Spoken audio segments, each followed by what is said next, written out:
च्युतामिन्दोर्लेखां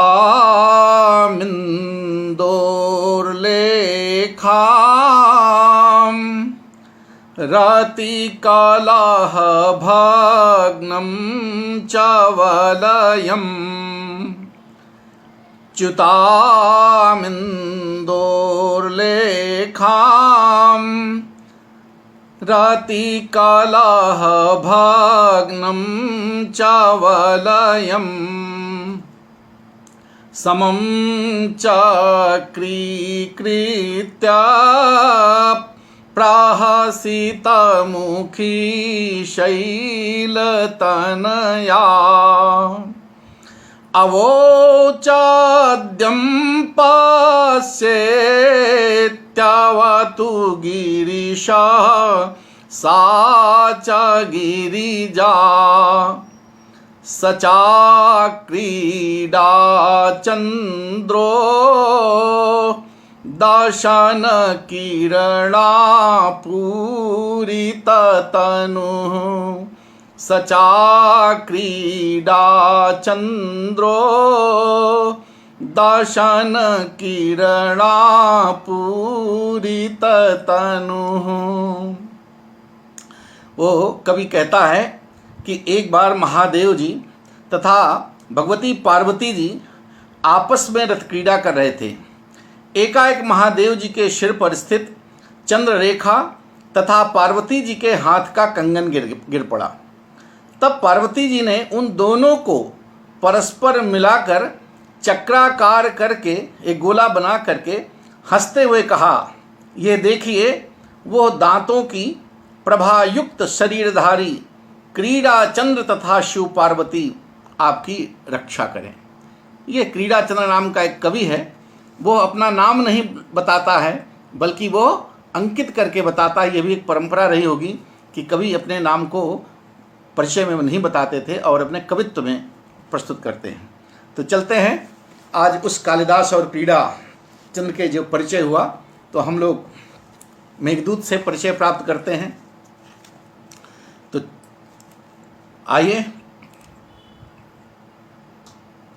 संस्कृतम भारतम के इस आमुख पटल पर आप सभी दर्शक श्रोताओं को आदरणीय गुरुजन, प्रियजन, स्नेही, मित्रजन, विद्यार्थीगण जो भी आप सम्मुख देख रहे हैं, सुन रहे हैं, सबको अपना यथोचित प्रणाम निवेदित करते हुए, स्नेह अर्पित करते हुए, संयोजक प्रोफेसर मदन मोहन झा जी के प्रति अपना नमन निवेदित करते हुए आज मेघदूत के 48वें उत्तर मेघदूत के 48वें पद्य का हम पारायण करने जा रहे हैं। तो चलें आप सब एक बार पारायण करते हैं हम लोग मंदाक्रांता छंद का।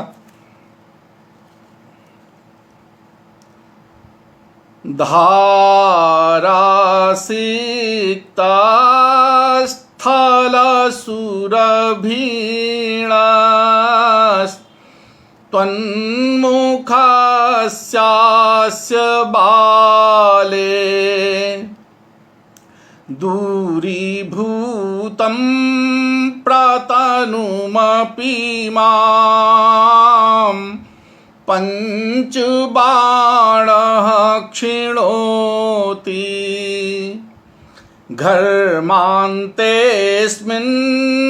विगणय कथं वासराणि व्रजेयुः दीक्षंसक्ता प्रविततघना व्यस्तसूर्यातपानि।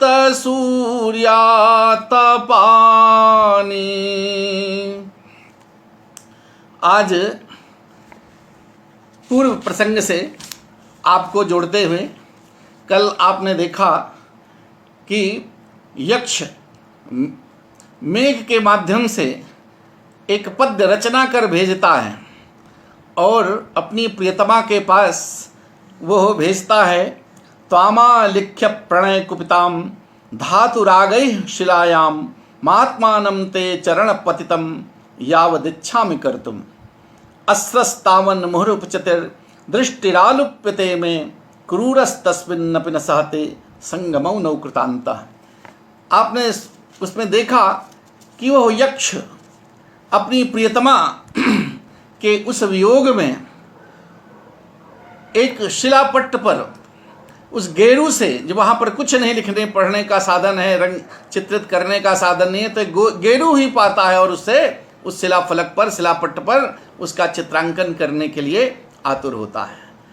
और जब उसका चित्रांकन करते ही वो देखिए दैव की गति क्या है कि वो उसको बना ही रहा था और अपनी उस माननी प्रणय कुपिता प्रियतमा को मनाने के लिए जैसे ही अपने आप को उसके चरणों पर पतित करना चाहता है, उस पर गिराना चाहता है, पैरों पर अपने सर टेकना चाहता है, वैसे ही विधाता, क्रूर विधाता जो है वो उसके अश्रुओं की झड़ी ऐसी बहती है, अश्रु ऐसे प्रवाहित होने लगते हैं कि वो चित्र में भी उसके पैरों पर अपने सर को रखने में भी विधाता उनका संगम कराने से उनको वंचित कर देता है। तो ऐसी स्थिति, तो तस्मिन्नपि, तो कहते उसी प्रसंग में आप देखिए, धारा सिक्त स्थल सुरभिणस त्वन्मुखस्यास्य बाले,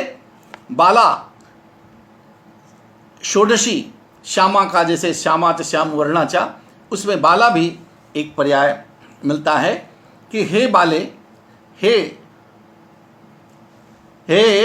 सुंदरी, कहते धारा सिक्त स्थल सुरभिणस त्वन्मुखस्यास्य बाले दूरीभूतं प्रतनुमपि मम पंचबाणः क्षिणोति। पंचबाणः धारा सिक्त स्थल सुरभिणः अस्य त्वन्मुखस्य दूरीभूतं प्रतनुम अपि मां क्षिणोति। अस्मिन् घर्मान्ते दिक्संसक्त प्रवितत घनव्यस्त सूर्या तपानी वासराणी कथम व्रजेयुः। अब कह रहा है कि पंचबाण, कहते हैं 5 बाण। वो 5 बाण किसके हैं भाई? कहता है कामदेव के जो बड़े पुष्पबाण हैं, काम के जो पंच सायक हैं, अरविंदम अशोकम च, अरविंद भी कामदेव का एक पुष्प रूपी जो बाण है। अरविंदम अशोकम च च्यूतम च नव मल्लिका नीलोत्पलम च पंचैते पंचबाणस्य सायका। ये कामदेव के 5 बाण पुष्प बाण कहलाते हैं। बसंत ऋतु में ये सब प्रभावित होते हैं। तो उसके लिए कहता है ये कामदेव, ये पंचबाण जो है, अर्थात कामदेव रूपी जो पंचबाण है, कामदेव क्या करता है? धारा सिक्त स्थल सुरभिणा, धारा सिक्त स्थल सुरभिणा, धारा भी जल वृष्टि भी सिक्तम आर्द्रम यत् स्थलम भूमि तद्वत् सुरभिणा सुगंधिना अस्य तन्मुखस्य तवाननस्य दूरीभूतं सुदूरस्थाने स्थितं प्रतनुम अपि कृशम अपि माम तव प्रियम यक्षम क्षिणोति घर्षयति।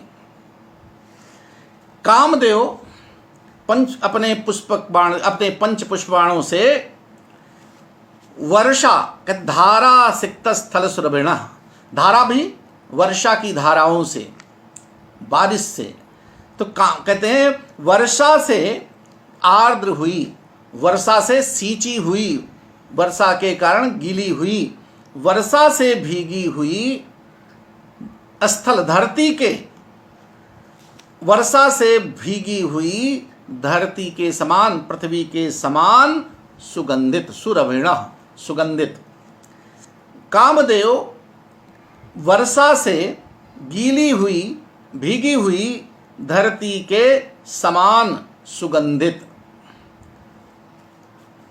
अस्य त्वन्मुखस्य दूरीभूतम, अस्य इस तुम्हारे मुख से दूर हुए, इस कहते हैं सुगंधित, इस तुम्हारे मुख से दूर हुए। कामदेव वर्षा से भीगी हुई धरती के समान सुगंधित इस तुम्हारे मुख से दूर हुए।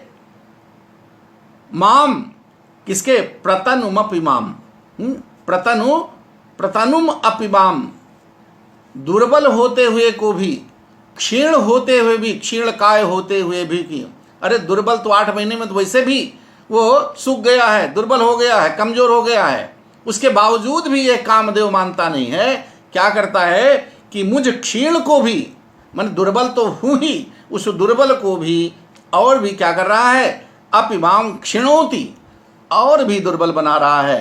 अरे सूख के तो कांटा हो गया है वैसे भी, और कहता है कि उसके बावजूद भी वो उसको सुखाने के लिए, उसको दुर्बल बनाने के लिए अभी बाज नहीं आ रहा है।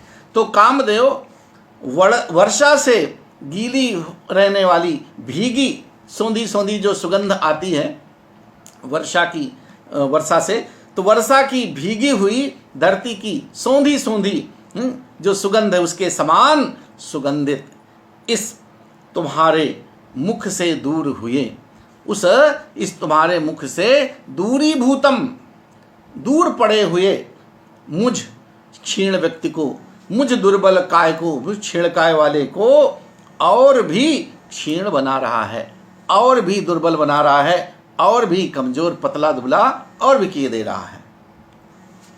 घर मानते स्मिन विगड़य कथम वासराणि ब्रजेयु दिक् संसक्त प्रवितत घन व्यस्त सूर्यातपानी। अस्मिन घर मानते, कहते इस ग्रीष्म घर मानते, कहते घर मानते ग्रीष्म ऋतु के अंत होने पर, घर मानते जब गर्मी का समापन हो रहा हो, गर्मी ऋतु जा रही हो, अर्थात वर्षा ऋतु प्रारंभ होने, तो घर मानते ग्रीष्म मानते, कहते ग्रीष्म ऋतु के अंत होने पर, ग्रीष्म ऋतु के अंत होते हुए इस समय में, इस गर्मी के अंत में कहा दिक् संसक्तम, दिक् संसक्त प्रवितत घन व्यक्त सूर्यात पानी। दिक् दिक्षु आशाशु संसक्ताः संलग्नाः प्रवितताश्च प्रसृताश्च ये घनाः मेघाः तैः व्यस्तः व्याप्तः सूर्यस्य दिनकरस्य आतपः प्रकाशः येषु तानि। कहत ऐसे, कहते गर्मी के अंत में दिशाओं में व्याप्त हुए, फैले हुए, किसके? सघन मेघों द्वारा सूर्य के प्रकाश को ढक देने वाले दिन कैसे कटेंगे। कहने का तात्पर्य कि इस गर्मी के अंत में जब बादल घेरेंगे और उस बादल से सूर्य जब ढक जाएंगे, अर्थात चतुर्दिक बादल ही बादल हो जाएंगे, मेघ ही छाए रहेंगे, तो फिर वो मेघाच्छादित दिन हमारे कैसे कटेंगे, मेरे वो कैसे कटेंगे। वही आषाढ़ से प्रथम दिवसे, आषाढ़ का महीना जैसे ही शुरू होता है, बादल जैसे ही प्रेमी देखता है, प्रवासी कोई वियोगी देखता है, तो वैसे ही वो प्रियतम के लिए, अपनी प्रियतमा के लिए तड़पना शुरू कर देते हैं। यही तो आषाढ़ से प्रथम दिवसे प्रारंभ हुआ, यही तो हुआ। तो भगवान राम भी तो आषाढ़ के पहले घन घमंड गर्जत नभ घोरा प्रियाहीन डरपत मन, वो भी घबरा जाते भाई। तो वो बेचारा कहता है गर्मी के अंत में जैसे ही सारी दिशाओं को ये सघन मेघों द्वारा जब सूर्य का प्रकाश आच्छादित होने लगेगा, तो ऐसे वो भला दिन मेरे कैसे कटेंगे। वही मतलब कि वो हो मेघा, आषाढ़ का जब दिन शुरू हो जाएगा, मेघ गिर जाएंगे, वर्षा शुरू हो जाएगी, तो भला बताओ ये मेरे दिन कैसे कट पाएंगे। तो ये कहता है, हे बाला, कामदेव वर्षा से भीगी हुई, वर्षा से गीली पड़ी हुई अपने पंच पुष्प बाणों से क्या करता है? पंच पुष्प बाणों को रखने वाला कामदेव वर्षा से भीगी हुई धरती के समान सुगंधित इस तुम्हारे मुख से दूर पड़े हुए मुझको, मुझ जैसे यक्ष को, तुम्हारे प्रियतम को कैसे क्षीण काय होते हुए भी, दुर्बल हो गए हुए भी, जो दुर्बल एकदम हो गया उसको और भी क्षीण कर रहा है, उसको और भी दुर्बल बना रहा है। तो कहते हैं घर्मांतेस्मिन, तो इस गर्मी के अंत होने पर, इस गर्मी के अंत में दिक्षु, दिशाओं में व्याप्त होने वाले, दिशाओं में फैले हुए सघन काले मेघों द्वारा सूर्यातपादी, सूर्य के प्रकाश को ढक लेने वाले, सूर्य के प्रकाश को ढक देने वाले दिन भला कैसे कटेंगे। वासराणि सूर्यातपानि वासराणि कथम प्रजेयुः। वासराणि तो सूर्यस्य आतपः प्रकाशः येषु तानि वासराणि दिनानि कथम केन प्रकारेण गच्छेयुः, कैसे व्यतीत होंगे। ये इसको जो है विगणय, इसको तुम अवश्य ध्यान करो, इस पर विचार करो, आलोको, ये सोचो ये मेरे दिन कैसे कटेंगे। अब यक्ष के दर्शन का वर्णन होता है।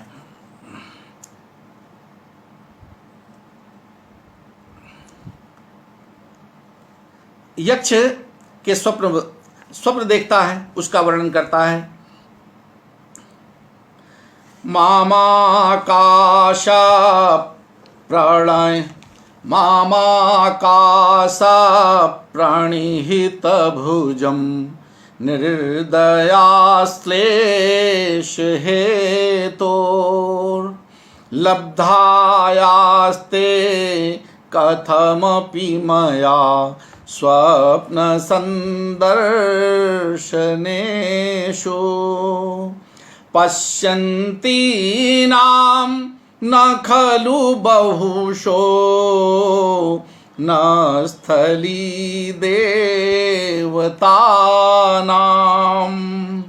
मुक्तास्थूलास्तरुकिसलये मुक्तास्थूलास्तरुकिसलयस्य मुक्तास्थूलास्तरुकिसलये श्रेश्रुलेशा पतन्ति। अब स्वप्न दर्शन में भी कभी यक्ष सोचता है कि सपने में ही जो दिन भर वो तड़पता है, सोचता है, विचार करता है, वो सोचता है स्वप्न में भी हो सकता है साकार हो जाए, स्वप्न में ही कहीं उसका प्रियतमा का सानिध्य मिल जाए। ये सब विचार करते करते कहते उसमें भी क्या होता है उसकी स्थिति को बताता है। मामा आकाश प्रणहित भुजम निर्दया श्लेष हेतु, कहते स्वप्न संदर्शनेषु, स्वप्न तो खुद ही स्वप्न होता है और इसमें दर्शन भी लगा हुआ है। तो स्वप्न में जो जानकारी उसको ज्ञान मिलता है। यहाँ पर स्वप्न दर्शन का तात्पर्य है स्वप्न के ज्ञान में, स्वप्न में जो उसको जानकारी ज्ञान मिलता है। तो स्वप्न ज्ञानेषु, स्वप्न संदर्शनेषु, स्वप्न ज्ञानेषु मया यक्षेण, यक्ष के द्वारा कथमपि लब्धायाः ते निर्दया श्लेष हेतोः आकाश प्रणहित भुजम माम पश्यन्तीनां स्थली देवतानां मुक्तास्थूलाः अश्रुलेशाः तरुकिसलयेषु बहुशः खलु न पतन्ति। देखिए न पतन्ति कहते हैं कि स्वप्न संदर्शनेषु, अरे स्वप्न ज्ञानेषु मया यक्षेण कथमपि केनापि प्रकारेण लब्धायाः गृहीतायाः ते तव निर्दयाश्लेष हेतोः, निर्दयाश्लेषो यानी गाढ़ालिंगनम स एव हेतु कारणम तस्य निर्दयाश्लेषार्थम इत्यर्थः। आकाश प्रणिहित भुजम, आकाशे निर्विषये प्रणिहितौ प्रेरितौ भुजौ बाहु यस्य तादृशं माम यक्षम पश्यन्तीनाम अवलोकयन्तीनाम स्थली देवतानाम वनाधिष्ठात्रीणाम मुक्ता स्थूलाः मुक्ताः मौक्तिकानि स्थूलाः पीनाः अश्रुलेशाः वाष्पबिन्दवाः तरुकिसलेषु वृक्षपल्लवेषु बहुशः अनेकबारं न पतन्ति न स्खलन्ति। प्रश्न है, कहता है कि है स्वप्न दर्शन में भी, कहते हैं स्वप्नावस्था में भी, स्वप्न में भी जब देखता रहता, स्वप्न में भी कथनचित मया कथमपि, मेरे द्वारा, यानी यक्ष कहता है स्वप्न में भी मेरे द्वारा येन केन प्रकारेण, जिस किसी तरह से मेरे द्वारा प्राप्त की गई, मेरे द्वारा कथमपि लब्धायाः ते निर्दयाश्लेष हेतु। कहते हैं स्वप्न में, स्वप्नावस्था में भी जिस किसी तरह से मेरे द्वारा प्राप्त की गई तुम्हारा गाढ़ आलिंगन करने के लिए आकाश में भुजा फैलाने वाले मुझे देखती हुई वन देवियां, यानी कहता है कि अरे स्वप्नावस्था में मैं भी कभी जब कोई अवसर मिला भी, तो जब मैं तुमसे गाढ़ आलिंगन करने के लिए, तुमसे आलिंगनबद्ध होने के लिए जैसे ही मैं अपनी भुजाओं को आसमान में, आकाश की ओर उठाता हूं, तो उस स्थिति में भी क्या होता है कि जो आकाश देवियां हैं, जो वन की अधिष्ठात्री देवियां हैं, उनके मोती के समान मोटे मोटे अश्रुकण, मोती के समान मोटे मोटे अश्रुकण वृक्षों के पल्लवों पर, किसलयों पर बहुधा प्रायः नहीं गिरते हैं। ऐसी बात नहीं है, अर्थात अवश्य ही गिरते हैं। मतलब वो कहने का तात्पर्य कि वो जो है, जब मैं स्वप्नावस्था में तुम्हारे हे प्रियतमे तुम्हारे गाढ़ आलिंगन के लिए जब अपनी भुजाओं को, अपनी बाहुओं को ऊपर आकाश की ओर उठाता हूँ, तो वन देवियाँ ऊपर से, वन की जो अधिष्ठात्री देवियाँ हैं, स्थली देवी, वो उनके आँखों से मोती के समान बड़े बड़े आंसुओं की बूंदें वृक्षों के किसलियों पर क्या नहीं गिरती हैं, अर्थात अवश्य ही गिरती हैं। इसका कहने का तात्पर्य क्या है कि यक्ष की पराकाष्ठा है, उस यक्ष वियोगी की मतलब उस समय में वो ये एक तरह से देवताओं के द्वारा किसी से कैसे अश्रुपात किया जाना, अश्रुपात करना एक अपशकुन, किसी की मृत्यु का सूचक होता है, इन मृत्यु की सूचक। महात्म गुरु देवानाम अश्रुपातः क्षितौ यदि देश भ्रंशो महद दुखम मरणम च भवेद ध्रुवम। अगर किसी देवता में, इसमें से किसी महात्मा का, गुरु का, देव का अश्रुपात होता है और जमीन पर गिरता है, तो वह मृत्यु का सूचक होता है, वो मृत्यु को बताता है। तो यहाँ पर यक्ष थोड़ा से बचाता है प्रियतमा को, इसलिए कि वो घबरा जाएगी। अगर कह देता हूँ कि जमीन पर गिरती है, पृथ्वी पर वो आंसू उनके टपक पड़ते हैं, वन देवियों के आंसू मोती की तरह के बड़े बड़े उसके आंसू की बूंदें टपक पड़ती हैं, जमीन पर टपक पड़ती हैं। अगर ऐसा कह देता है तब तो घबरा जाएगी, तब तो वो मृत्यु का, मेरी एकदम कि मैं समाप्त, वो जीवित रहने वाला नहीं है, तब तो उसके लिए बड़ा दुखदाई हो जाएगा। नहीं, फिर कालिदास कहते हैं कि नहीं, जमीन पे नहीं गिरते हैं, कहते हैं वृक्षस्य तरुणम, वृक्षों के किसलियों पर, पत्तियों पर वो टपकते हैं।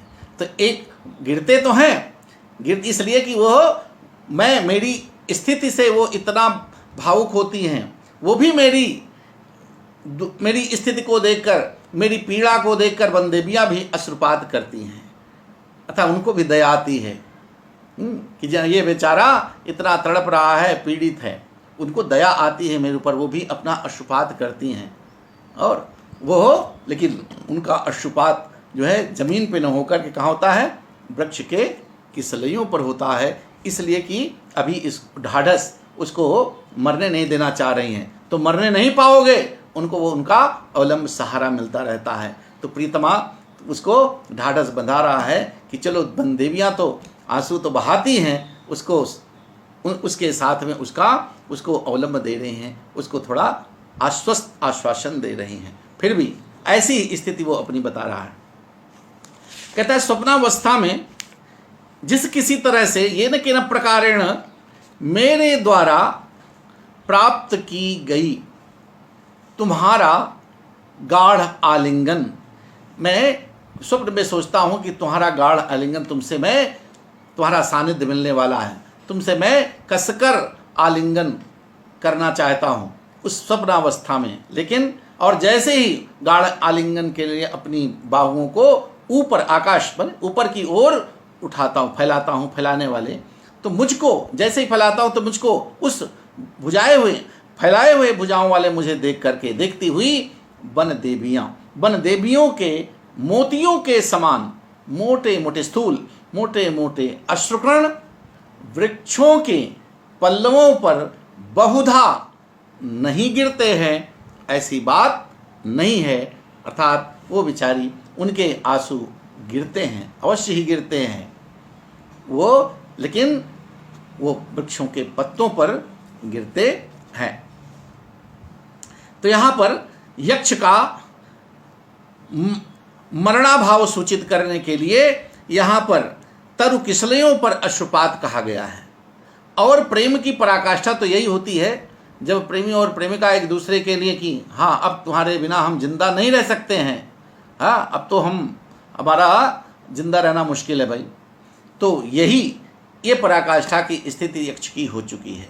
तो वो एक तरह से उनके ये सूचना उसके मतलब अब सब कुछ हो गया है, केवल प्राण थोड़ा जीवित है, बचा हुआ है, लेकिन अब मरने में कोई कसर नहीं है, ये स्थिति अपनी वो बताना चाहता है। लेकिन वो आश्वस्त भी रखना चाहता है कि चलो अभी है उसके अंदर प्राण, अभी सांसें चल रही हैं। तो यक्ष का वर्णभाव सूचित करने के लिए यहाँ तरु किसले पर अश्रुपात बताया गया है। तो इस श्लोक में मुक्ता स्थूला, यहाँ इसमें मोतियों के समान बड़े बड़े आंसू की बूंदें वो वृक्ष के किसलियों पर गिरा, अनेक प्रायः मैंने अनेक बार गिराया पड़ती हैं, कई बार वो गिराती हैं। जब जब वो दुखी होता है तब उसकी वो भी उनके आंसू अश्रुपात होते हैं। आगे फिर कहता है भित्वा सद्यः किसलय पुटान् देवदारो द्रुमाणाम् ये तच्छीरा श्रुतिसुरभयो दाक्षिणेन प्रवृत्ता आलिङ्ग्यन्ते गुणवती मया ते तुषाराद्रिवाता पूर्वं स्पृष्टं यदि किल भवे दंग में भेस्तवेति। अब इसमें भी वो अपनी कहता है, देखिए प्रेमी की क्या दशा होती है। अब वो हवा भी चली आ रही है हिमालय की ओर से, अलकापुरी की ओर से, हिमालय भी से ठंडी ठंडी जो देवदारू, हिमालय पर देवदारू के वृक्ष होते हैं। देवदारू के वृक्ष बड़े पवित्र माने जाते हैं। हमारे यहाँ जैसे पीपल का पेड़ होता है, हिमालय में देवदारू के वृक्ष पूजनीय होते हैं। तो वो अब उनसे मिली, उनकी पत्तियों में जो दुग्ध निकलता है, उनको जो विकसित पत्तियां होती हैं, उनके बीच से निकलने वाली जो सुगंध, उसका वर्णन करते हुए कहता है कि वो भी हवाएं आती हैं तो उसको भी हवा को सोचता है मेरी प्रियतमा ने इस हवा का उपभोग किया होगा, उसके शरीर से कहीं स्पर्श हुई होगी ये हवा भी, तो चलो भाई मैं भी थोड़ा इसका आनंद ले लूँ। इसके शरीर को छू के आ रही है तो मेरे भी शरीर में स्पर्श हो जाएगा तो कुछ तो सुखानुभूति होगी। तो अब उसका वर्णन करने जा रहा है। कहता भित्वा सद्य किसलय पुटान देवदारुद्रुमाणाम, देवदारुद्रुमाणाम किसलय पुटान सद्य भित्वा तत्क्षीरश्रुति सुरभयः ये तुषाराद्रिवाताः दक्षिणेन प्रवृत्ताः गुणवती एभिः यदि तव अंगम पूर्वं स्पृष्टं भवेत् किल इति मया ते आलिंग्यते। देवदारुद्रुमाणाम, देवदारु वृक्षाणाम किसलय पुटान, किसलय नव अभिनव पल्लव पुटान सद्य सपदि शीघ्रमेव भित्वा विकास्य तत्क्षीरश्रुति सुरभयः तस्य तेषां देवदारुद्रुमाणां क्षीरश्रुतिभिः क्षीर निस्यन्दैः सुरभयः सुगन्धयः ये तुषाराद्रिवाताः हिमगिरिवायवः दक्षिणेन दक्षिणमार्गेण प्रवृत्ताः आगताः गुणवती संबोधन सौशील्य सौकुमार्यादि गुण संपन्ने एभिः वातये यदि चेत तव भवत्याः अंगम गात्रम पूर्वं प्राक् स्पृष्टम आमृष्टम भवेत् जायेत किल इति संभावनायाम इति हेतु मया ते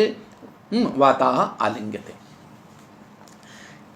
कहता है कि देवदारुद्रुमाणाम किसलय पुटान सद्यः भित्वा, देवदारू वृक्षों के कोमल किसलयों के, कोमल किसलयों के नहीं अभिनव ताजे निकले हुए पत्तियों के पुटों को, संपुट को, हाँ उसके पुटों को सद्य भित्वा शीघ्र ही विकसित करके, शीघ्र ही उसको विकसित करके उसको खिल और भी खिला करके और भी खिल कर, वो अभी जो संपुट में है पुट में है तो उसको और भी खिलाते हुए। तो देवदारुओं के कोमल, देवदारू वृक्षों के कोमल पत्तियों के पुटों को शीघ्र विकसित करके भित्वा उसको भेदन करके उसको खोल करके उसको और भी खोल करके विकसित करके तत्क्षीरश्रुति सुरभया, और जब खोलता विकसित होते हैं तो उसमें से कुछ दूध भी दूध जैसा उसके निकलता है। तो कहते उसकी दूध से जब विकसित होते हैं तो तत्क्षीरत उसके बहने वाले, उसके बहते हुए दूध से सुरभया माने सुगंधित, ये तुषाराद्रिवाता जो हिमालय की, जो हिमालय के पवन, हिमालय की वायु, हिमालय की हवा, तुषाराद्रिवाता हिमालय, तुषार हिमालय की ओर से आने वाली जो हवा है, हिमालय के पवन किधर दक्षिणेन प्रवृत्ता, दक्षिण की ओर चले आ रहे हैं। भाई हिमालय अलकापुरी से चलेंगे तो दक्षिण, रामगिरी की ओर अगर आएंगे तो दक्षिण ही होगा, तो दक्षिण की ओर चले आ रहे हैं। ये मान करके कि देवदारू वृक्षों के कोमल पत्तियों के पुटों को विकसित करने वाले, विकसित करके उसके भीतर से बहने वाले दूध से सुगंधित जो हिमालय की वायु, हिमालय के पवन दक्षिण की ओर चली आ रही है, दक्षिण की ओर चले आ रहे हैं। तो हे गुणवती, हे सौम्य, हे गुणों को धारण करने वाली, कहते उस हवा से, उस पवन से जो उधर से आ रही है हिमालय की ओर से, तो उन पवनों ने संभवतः कहते आलिंग्यन्ते गुणमति मयाते तुषार पूर्वम स्पृष्टम यदि किल भवेद अंग में भिस्तवेति। ये मानकर हे गुणवती, ए भी इन मने इन हवाओं ने, ए भी वातई है, इन वायु इन इस पवन के द्वारा, इस हवाओं के द्वारा यदि तव अंगम पूर्वम स्पृष्टम, कहते हैं अगर इसने पहले तुम्हारे अंगों का स्पर्श किया होगा, इसलिए कि उत्तर से आ रहे हैं तो पहले तुम्हारे शरीर को भी ये छूती आ रही होंगी, तो तुम्हारे शरीर को भी ये छुई होंगी, तुम्हारे स्पर्श किए होंगी, तुम्हारा भी ये तुम्हारे भी तुमको भी आलिंगन करते हुए आ रही हैं, इस भाव से। तो कहा यदि तो ये तुम्हारे ओर से, हिमालय की ओर से संभवतः पहले तुम्हारे अंग का स्पर्श इन्होंने किया होगा, इस वजह से, इस कारण से कहते इति मयाते आलिंगते, इस भाव से, इस वजह से, इस कारण से वे हवाएं जो हिमालय की ओर से आ रही हैं वो मेरे द्वारा आलिंगन की जा रही हैं। मैं उनको भरपूर अपने उसको गाढ़ आलिंगन उनका करता हूँ, इसलिए कि वो उत्तर की ओर से हिमालय से आ रही हैं और जरूर कहीं ना कहीं से तुमको भी स्पर्श की होंगी। तो चलो भाई, मेरी प्रियतमा तो नहीं है, लेकिन उसको छूने वाली जो हवाएं आ रही हैं उसी का गाढ़ आलिंगन कर लेता हूँ। तो ये अब देखिए, ये भी सब पूरी ये प्रेमियों की एक पराकाष्ठा है। चलो भाई, प्रियतमा नहीं है तो उसको छू कर आने वाली हवा से ही मैं अपना गाढ़ आलिंगन कर लेता हूँ। तो इस तरह से कहता है भित्वा सद्यः किसलय पुटान, हे कहते देवदारुओं के कोमल किसलयों के पुटों को शीघ्र भेदन करके, उनको शीघ्र ही विकसित करके, उसके भीतर से बहने वाले दूध से सुगंधित जो हिमालय के पवन, हिमालय की वायु हवा दक्षिण की ओर से चले आ रहे हैं, वे हे गुणवती संभवतः उन्होंने तुम्हारे अंगों का स्पर्श किया होगा। संभवतः तुम्हारे अंगों का स्पर्श किया होगा। इस कारण से मैं उसका आलिंगन करता हूँ, या मैं उसी से आलिंगन करके संतोष प्राप्त कर लेता हूँ। अब यहाँ पर तो मेघ अब वायु को आलिंगन करेगा। वायु भी कोई ये चेतन प्राणी तो नहीं है, लेकिन आगे ही पहले ही मेघदूत ने कह दिया, जब जो कामार्थ व्यक्ति होते हैं वो चेतन और अचेतन में ध्यान नहीं देते हैं, बस उनके मन में जो आया, हाँ अहो कामी सुताम पश्यति, तो उसको बस कामार्थ व्यक्ति को चेतन से वो आलिंगन करेगा नहीं, लेकिन मन में वो उमंग में मदमत्त है, तो कहता भाई चलो हवा को ही आलिंगन कर लेते हैं। कोई कहता हवा पान कर रहे हैं भाई, हवा कैसे पान की जाती है, फिर भी लेकिन ले रहे हैं, मौज मस्ती ले रहे हैं, हवा में घूम रहे हैं, टहल रहे हैं, तो हवा का पान कर रहे हैं, हवा को आलिंगन कर रहे हैं। तो ये मैं का एक कहने का तात्पर्य यही है कि मैं तुम्हारी याद में, तुम्हारी स्मृति में, तुम्हारे प्रेम में इतना बेवल हूँ कि तुमसे जो कुछ भी तुम्हारे से संबंधित हो सकता है उसको मैं अपने को संतुष्ट कराने की कोशिश करता हूँ। अब इस जितने पद आ रहे हैं उनमें सब अधिक उसकी सारी, अब संदेश चूंकि कह रहा है तो संदेश में सब बातें यही जा रही हैं। अगला वर्ण कहता है संक्षिप्यते क्षण इव कथम, संक्षिप्यते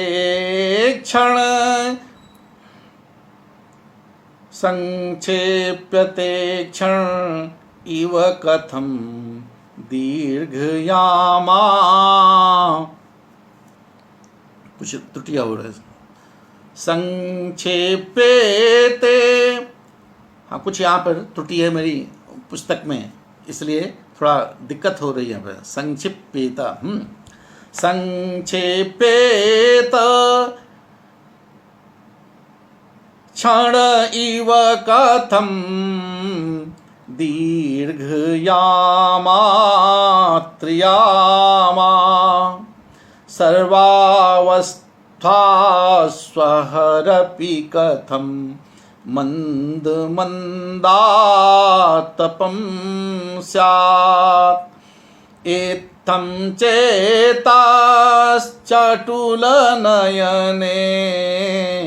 दुर्लभ प्रार्थनं मे गाढोऽस्माभिः कृतमशरणं त्वद्वियोगाव्यथाभिः।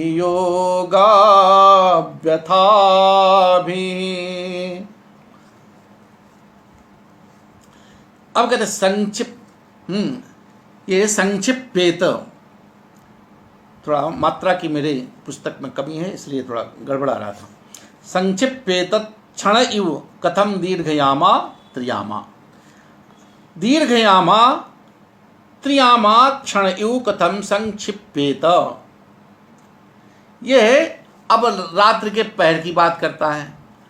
संक्षिप्पेत, कैसे संक्षेप कर दी जाए, कैसे छोटी बना दी जाए भाई रात्रि को। अब वो विचार करता है कि संक्षिप्पेत कथम दीर्घा, दीर्घ यात्रा, दीर्घयामा, दीर्घा आयता यामाह प्रहराह यस्याम तादृशी त्रियामा, 3 पहर वाली रात्रि क्षण इव अल्पकाल इव कथम केन प्रकारेण संक्षिप्पेत लघु क्रियेत, कैसे संक्षिप्त बना दी जाए। सर्वासु सकलासु अवस्थासु दशासु अह अपि दिनम अपि कथम केन प्रकारेण मंद मंदापतपम मंदः मंदः अत्यल्पः आतपः संतापो यस्मिन् तादृशम स्यात् भवेत्। चटुलनयने वामनेत्रे इत्थम अनेन प्रकारेण दुर्लभ प्रार्थनम अप्राप्य मनोरथम मे मम चेतः चित्तम गाढ़ोस्माभिः अतितीव्राभिः त्वद्वियोग व्यथाभिः त्वद्वियोगे तव विरहे व्यथाभिः वेदनाभिः अशरणम अरक्षकम कृतम विहितम। कहते दीर्घयामा, रात्रि में तो कहने के लिए 4 पहर होते हैं, 4 पहर के दिन, 4 पहर की रात।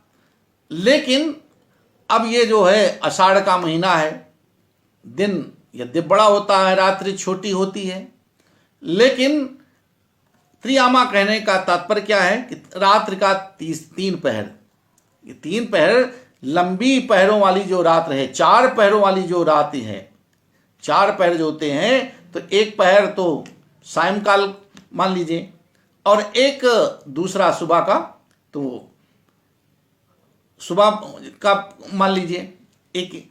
तो कहते हैं इनमें से तो सायंकालीन और सुबह वाले में आधा आधा कर लीजिए, तो एक याम में हो गया। बची कितनी रात, कितनी कुल मिला के हुई? 3 घंटे के याम बताए गए हैं। तो 3 घंटे के याम, तो 3 घंटे, कहते हैं 3 घंटे नहीं 9 घंटे तब भी होते हैं रात्रि में। तो दीर्घयामा कहते दीर्घ लंबे पहरों वाली रात, जो लंबी रात्रि होती है। हालांकि आषाढ़ के महीने में कहते हैं कि वो रात्रि छोटी होती है, दिन बड़ा होता है अपने यहाँ, बाकी विदेशों में हर जगह का अलग अलग भी काल ही है।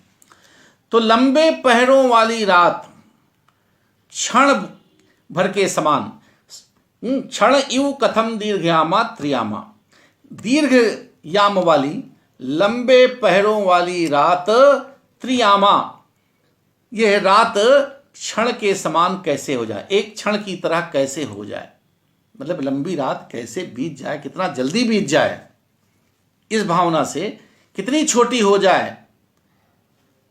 सर्वासु अवस्थासु आहरपि कथम मंद मंद आतपम विवत, मतलब वो अपनी दिन रात की दिनचर्या बता रहा है कि मेरी स्थिति यह है कि रात कटाई नहीं कटती है। इतनी बड़ी रात मैं जाग करके सोता हूँ, करवट बदल के सोता हूँ, तरह तरह की इसमें व्यंजनाएं हैं। तो कहा कि ये लंबी लंबी जो रात्रें हैं, ये त्रियामा, क्षणइव कथम दीर्घयामा त्रियामा, ये लंबी लंबी रात 3 ही पहर रह जाए, 3 पहर वाली, यानी छोटी से छोटी हो जाए, ऐसा वो विचार करता है। तो लंबे पहरों वाली रात क्षण के समान कैसे छोटी हो जाए। सर्वासु अवस्थासु आहारपि कंठम मंदम मंदम आतपम स्यात्। और सभी अवस्थाओं में दिन भी, सभी अवस्थाओं में प्रातः, मध्याह्न, अपराह्न, ये भी इसके काल होंगे, ये भी दिन के भी याम हैं ये। तो ये भी सभी अवस्थाओं में दिन भी कथम मंद मंदातपम स्यात्, कैसे मंद मंद आतप वाला हो जाए। मतलब कभी कहते ये दिन भी कैसे बहुत कम धूप वाला हो जाए, गर्मी कम सहने को मिले, तो ये भी कैसे कैसे धीमी धीमी धूप वाला हो जाए, कैसे कैसे मंद पड़ जाए, कैसे कैसे इसकी जो है गर्मी शांत हो सके, कम हो सके, ये विचार करता है।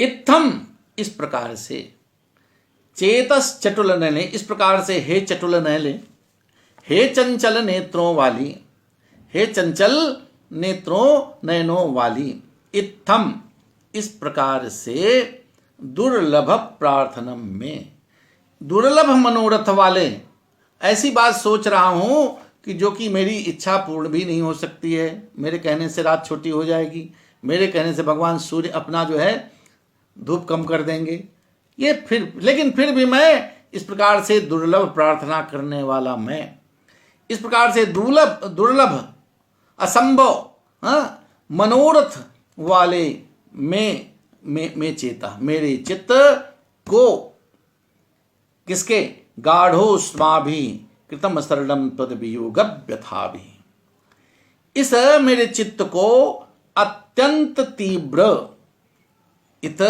में चेता गाढ़ोस्माभि तद वियोग व्यथाभि अशरणम कृतम। तो हे चंचल नयनों वाली, इस प्रकार दुर्लभ मनोरथ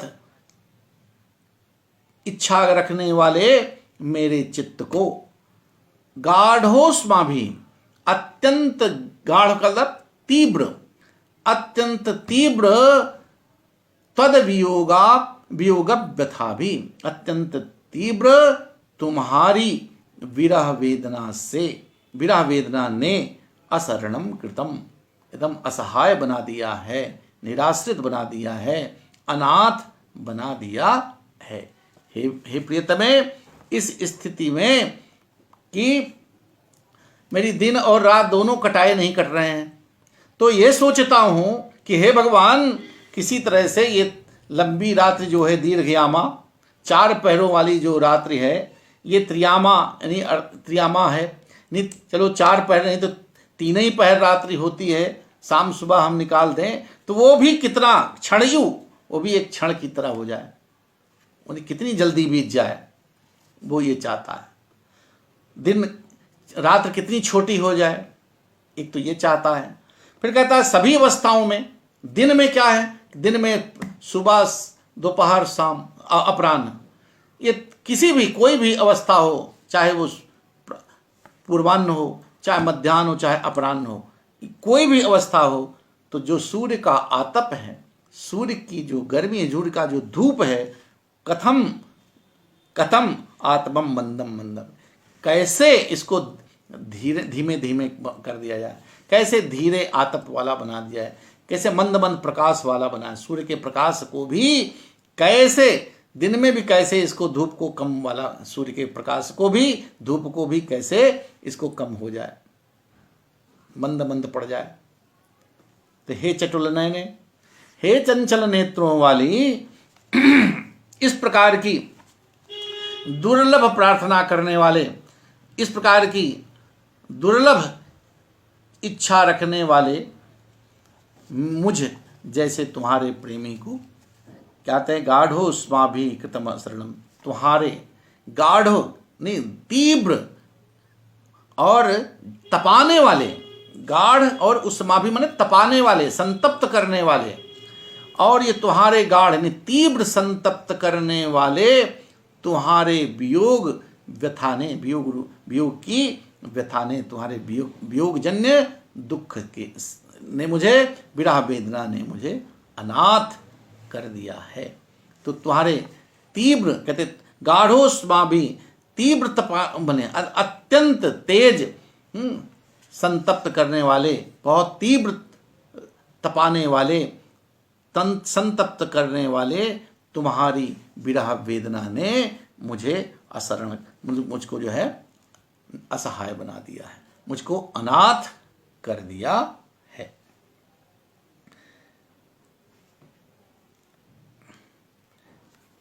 तो इसमें यामा, यामा को हमारे क्या त्रयी यामा प्रारा, देख लीजिए हमारे यहाँ मेघों का गर्जन अगर आपको सुनाई पड़ रहा हो, किस किस तरह से मेघ गर्जन कर रहे हैं, हमारे यहाँ प्रसन्न है।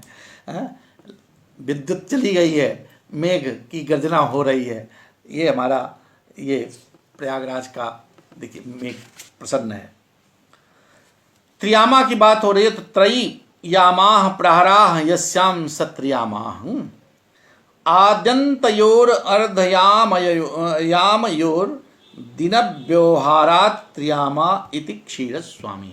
कहने के लिए तो 4 याम होते हैं, 4 पहर होते हैं 3-3 घंटे के, लेकिन एक प्रहर नहीं, शाम का आधा और सुबह का भी आधा अगर कम कर दिया जाए तो 3 पहर बचते हैं, उसकी दशा वर्णन हो रही है। धन्य है प्रभु, मेघ हमारे यहाँ विकट बारिश शुरू हो चुकी है। अब जो है यक्ष द्वारा विरहिणी को धैर्य बंधाने की बात हो रही है, चलिए इसको भी देख लेते हैं। नन्वात्मानं बहुविगणयन्नात्मनैवावलम्बे तत्कल्याणे त्वमपि नितरां मागमः कातरत्वं कस्यात्यन्तं सुखमुपनतं दुःखमेकान्ततो वा नीचैर्गच्छत्युपरि च दशा चक्रनेमि क्रमेण। अब इसमें यक्ष कालिदास का बहुत ही प्रसिद्ध ये कस्यात्यंतम सुखमुपनतम दुःखमेकान्ततो वा नीचैर्गच्छत्युपरि च दशा चक्रनेमि क्रमेण। इस दशा की, इस लोक की, मनुष्य के जीवन को भी एक जीवन दर्शन है, मनुष्य को एक बहुत बड़ी शिक्षा है कि यह जीवन जो है सुख और दुख जैसा है, कभी सुख आता है कभी दुख आता है। तो कहा जैसे एक रथ की पहिया होती है, चक्र होता है, और वह कभी स्थिर वो चलते हुए रहता, कभी नीचे कभी ऊपर, तो उस प्रकार से सुख और दुख जीवन का जो ये जीवन का क्रम है, सुख और दुख का जो क्रम है वो निरंतर आता रहता है। तो कभी एक जैसा नहीं रहता, कभी सुख है कभी दुख है, तो ये आते जाते रहते हैं। तो उसको आश्वस्त करता है इसके माध्यम से। नन्वात्मानं बहुविगणयन् आत्मनैवावलम्बे। तो हे प्रीतमे ननु कहते बहुविगणयन्। अब हे प्रियतमे कि बहुत तमाम अनेक प्रकार की चिंतन करता हुआ, अनेक प्रकार से सोचता हुआ, विचार करता हुआ मैं अपने आप को ननु आत्मानं बहुविगणयन् आत्मनैव आलम्बे। कहते मैंने अनेक प्रकार से नूनम इत्यामंत्रे बहु अधिकम कहते विगणयन् आत्मानं स्वयं आत्मनैव स्वयमेव अवलंबे धारयामि। कहते मैं अनेक प्रकार से तमाम ये दुख जो झेल रहा हूँ, अनेक प्रकार के कष्ट जो तुम भी उसी प्रकार से जो तड़प रही हो, मैं भी जो यहाँ पर भोग रहा हूँ, तो ये सब तमाम तरह के चिंतन करते हुए, बहुत प्रकार से अनेक प्रकार से चिंतन करने वाला मैं, अनेक प्रकार की बातें सोचता हुआ मैं अपने आप को आत्मानं आत्मनैव आलम्बे, मैं अपने आप को अपने से ही मैं ढाढ़स बंधा रहा हूँ, आश्वस्त कर रहा हूँ, अपने को धैर्य बंधा रहा हूँ। यहाँ और कौन है मेरे पास? मुझे और कोई समझाने बुझाने वाला नहीं है, और तुम भी अकेली पड़ी हो सकता है वहाँ तुम्हारी सहेलियाँ मिल रही हो, लेकिन यहाँ तो मैं अकेले हूँ। तो हे प्रियतमे, हे प्रिय, तो अनेक प्रकार की चिंताओं में, अनेक प्रकार की चिंताओं से के विषय में चिंतन करने वाला मैं स्वयं को, अपने आप को स्वयं ही अपने माध्यम से ही समझा बुझा रहा हूँ, धैर्य बंधा रहा हूँ। तत्कल्याणी तुम विनिद्रा माँ गमः कातरत्वम। इसलिए हे कल्याणी, हे कल्याणी, अब देखिए, हे कल्याणी, हे मंगल चाह रहा है, हे कल्याण, भगवान करे तुम्हारा भी कल्याण हो, तो हे कल्याण चाहने वाली, त्वमपि, तुम भी, नितराम माँ गमः कातरत्वम, तुम भी बहुत अधिक कातरत्व माने कातरता को, व्याकुलता को मत प्राप्त करो। तुम भी बहुत दुखी मत हो, तुम भी व्याकुल मत हो, तुम भी मत परेशान हो। नहीं तो आश्वस्त कर रहा है कि मैं तो अकेले अनेक प्रकार तमाम तरह की विचारों को लेता हुआ, विचारों के चिंतन करता हुआ अपने आप को मैं स्वयं ही सहारा दे रहा हूँ। यही संस्कृत पढ़ने का फायदा है। संस्कृत पढ़ने वाला व्यक्ति जो ज्ञान रखता है वो अपने को स्वयं ही धैर्य बंधाता आता है। कालिदास सिखा देते हैं यहाँ पर कि अगर संस्कृत पढ़े हो तो ये नीचे की पंक्ति पढ़ लो, कस्यात्यंतम सुखमृतम दुखम एकांततो वा। अरे सुख और दुख भी एक जैसे नहीं रहते हैं, हमेशा चलायमान रहते हैं। तो व्यक्ति को धैर्य धारण करना चाहिए। यहाँ पर शिक्षा दे रहा है, यक्ष भी कालिदास दे रहे हैं कि हे कल्याणी त्वमपि नितराम माँ गमः कातरत्वम। हे कल्याणी तुम भी अधिक व्याकुलता को, आतुरता को, अधिक चिंता में मत पड़ो, अधिक परेशान मत हो, अधिक व्याकुल मत हो।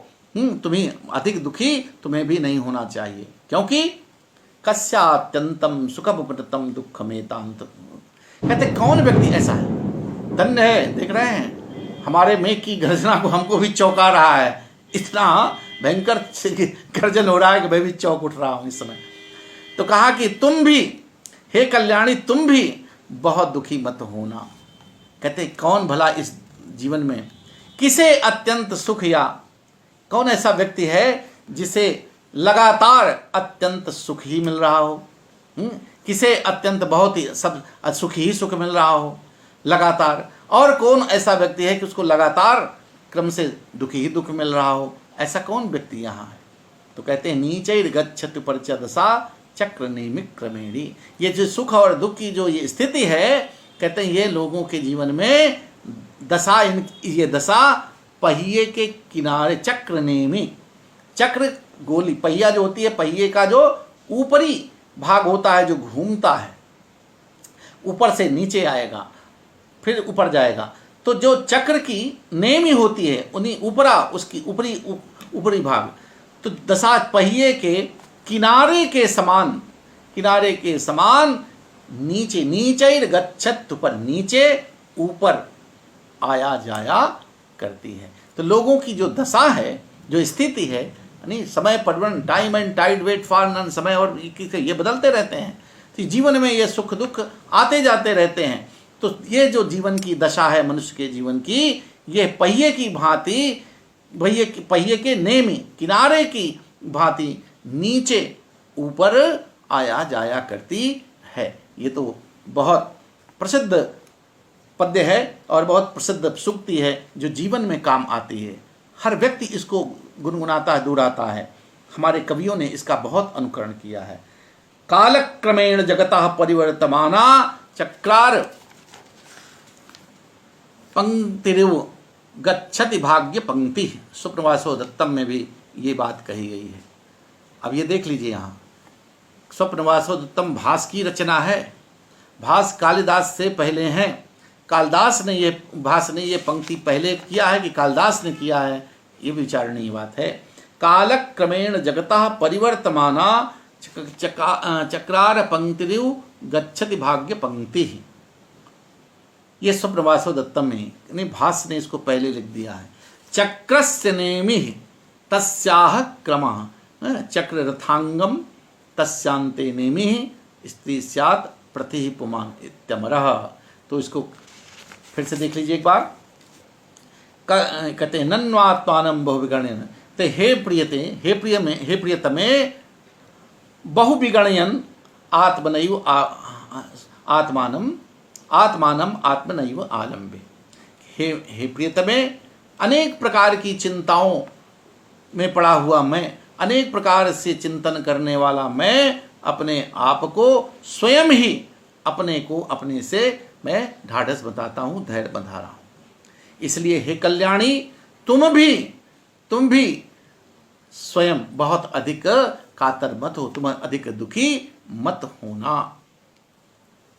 क्योंकि कस्यात्यंतम सुखम, कौन इस दुनिया में, इस संसार में भला कौन ऐसा व्यक्ति है जिसे लगातार अनवरत सुख की प्राप्ति हो रही हो, या अनवरत लोगों की दशा, लोगों की जो जीवन दशा है, ये जो वो हो एक पहिए की भांति, पहिए की नेम की भांति, पहिए के किनारे के समान हमेशा नीचर, ऊपर और नीचे की ओर चलायमान रहती है, आया जाए। कभी सुख है तो कभी दुख है, कभी ऊपर है कभी नीचे है, कभी उत्थान है कभी पतन है, कभी धन है कभी निर्धन है। तो ये सारी जो परिस्थितियां हैं, याते कतो शिखरम पतिरोषधीनाम, कालिदास अभिज्ञान शाकुंतलम में भी कहते हैं। तो ये जीवन की जो दशा है, सुख और दुख है, वो व्यक्ति के जीवन में अनवरत नहीं रहते हैं। ये कभी सुख है तो कभी दुख है, ये बदलते रहते हैं। तो आज कालिदास के इस सदुपदेश के बाद आज हमारा समय भी हो गया है, इसलिए हम यहीं पर विराम लेते हैं। आप सभी जो हमारे दर्शक श्रोता, आदरणीय हमारे जो तमाम अरविंद कुमार तिवारी जी, दीप्ति विष्णु जी, और हमारे जो प्रिय शिष्य भास रमेश जी, धीरज जी, तमाम जिनको मैं देख पा रहा हूँ, जो भी सब हैं, कुणाल जी, सब जितने भी हैं दर्शक हमारे श्रोता हैं, उन सबको बहुत बहुत मैं प्रणाम करता हूँ, अभिनंदन करता हूँ। और अब हम लोग धीरे धीरे उत्तर मेघदूत को भी समाप्त करने के लिए तत्पर हैं। और देखिए कि मैं आश्चर्य मुझे ये हो रहा है कि मैं पढ़ा रहा हूँ और इतना भयंकर मेघ गर्जन हो रहा है कि ये मेरी विद्युत भी चली गई है, और मैं भी एक बार तो चौंक उठा कि ये एकाएक इतना तेज गर्जन हो रहा है। तो ये मेघ की प्रसन्नता है प्रयागराज पर। आपके यहाँ क्या है भगवान जाने, लेकिन यहाँ मेघ प्रसन्न है प्रयागराज में। पूरा जेठ का महीना आषाढ़ हो गया है, एक दिन ऐसा नहीं है जो बारिश न हो रही है, और भरपूर बारिश हो रही है। आषाढ़ कल से, आषाढ़ से प्रथम दिवसे कल प्रारंभ होगा, और ये आज पूर्वाभास हमें पहले से हो रहा है। तो बंधुओं, बहुत बहुत आप सबका अभिनंदन, स्वागत, और कल फिर हम मिलते हैं इसी समय। धन्यवाद।